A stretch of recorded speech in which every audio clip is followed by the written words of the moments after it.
a relação acabou. Pode ter sido um namoro ou um casamento, dói, né? O que era para ser amor pode virar um sentimento que chega perto de uma obsessão aí, hein? Saber tudo sobre a pessoa com que o ex ou a ex estão se relacionando. Tipo, o que essa pessoa tem que eu não tenho? Sobre esse assunto, a gente conversa com a psicóloga Lígia Guerra. Bom dia, Lígia. Bom dia, Gisele. Bom dia, Marcelo. A gente recebeu até pedido de telespectador para falar sobre esse assunto, né? Pediu sim, inclusive ela coloca que vive uma crise imensa porque primeiro levou um fora do ex-noivo apenas 3 meses antes do casamento e depois ele passou a se relacionar com uma amiga em comum dos dois, né? Primeiro eu fiquei obcecada por cuidar da vida dele e agora fico monitorando a vida dela. O que fazer? O que fazer? O que fazer? Bom, em primeira instância é importante reconhecer que término de relacionamento dói mesmo. Isso é comum para qualquer pessoa, até mesmo para aquelas pessoas que rompem. Junto à relação é difícil. Imagine quando alguém fica do lado de cá e o outro se manda, né?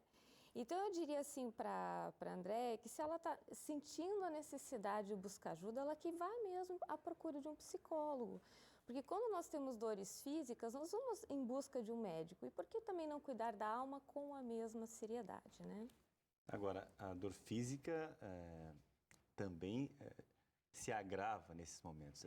Parece ser uma dor física às vezes, né? Parece dor emocional. Que é a morte, né? Parece ser uma é dor física. forte isso que você falou, Marcelo, porque tem até pesquisas que colocam que até 6 meses após o término de um relacionamento, especialmente de longa data, onde a entrega foi grande, as pessoas ficam bastante suscetíveis a várias doenças, inclusive a problemas cardíacos. Então, veja que é isso mesmo também, né, Gisele? É um luto, é uma dor. Por isso que tem que ter generosidade consigo mesmo.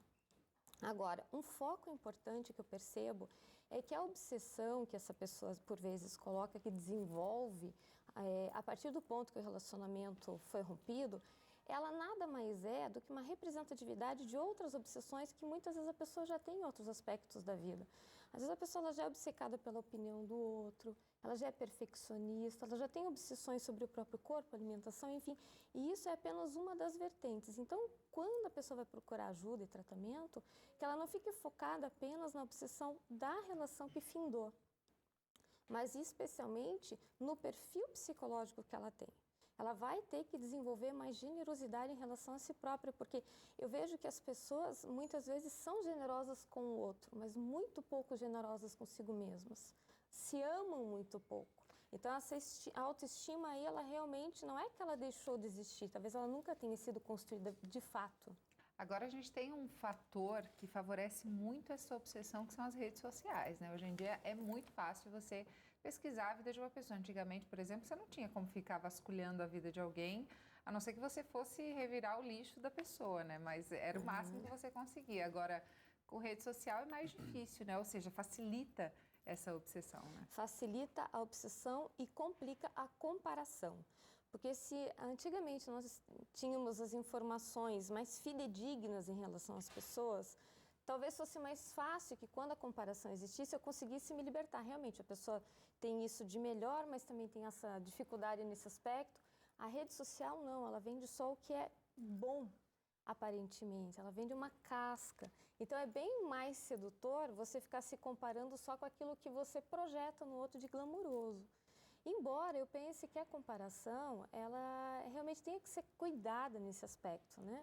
Porque quando nós estamos vulneráveis, existe essa tendência de ampliarmos muito a qualidade do outro, inclusive do ex, que muitas vezes já não estava nada bem na relação. E às vezes nem era tão bom assim. Nem era tão bom, né, Marcelo? Mas a dificuldade de você se sentir abandonado torna aquilo muito sedutor. É um afrodisíaco também. Quem busca mais saber do que foi embora? O homem ou a mulher?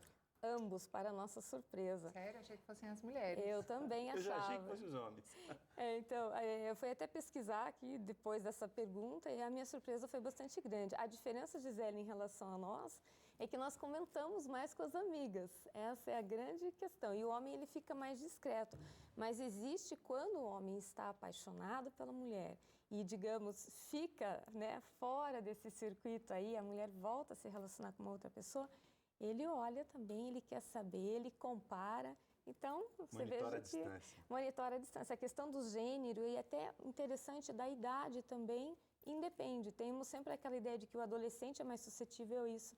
E não é verdade. O amor, ele acaba sendo aí uma armadilha para todos. Agora, Lígia, para a gente encerrar, eu vi já um programinha que você baixa no computador e ele avisa quando você está entrando no perfil ou quando você está buscando determinado nome. Vale aí a sugestão, né? Dá ideia. Vai funcionar. Mas vale monitorar o quanto de tempo, né? Monitorar o que você está enxergando no outro e observar o que está te incomodando no outro para que você desenvolva esse si próprio. Que esse outro sirva apenas assim como impulso para você melhorar, não para ficar doente, né? Ok. Certo. Obrigado, Obrigada, Lígia. Obrigada, uma Bom ótima dia. semana.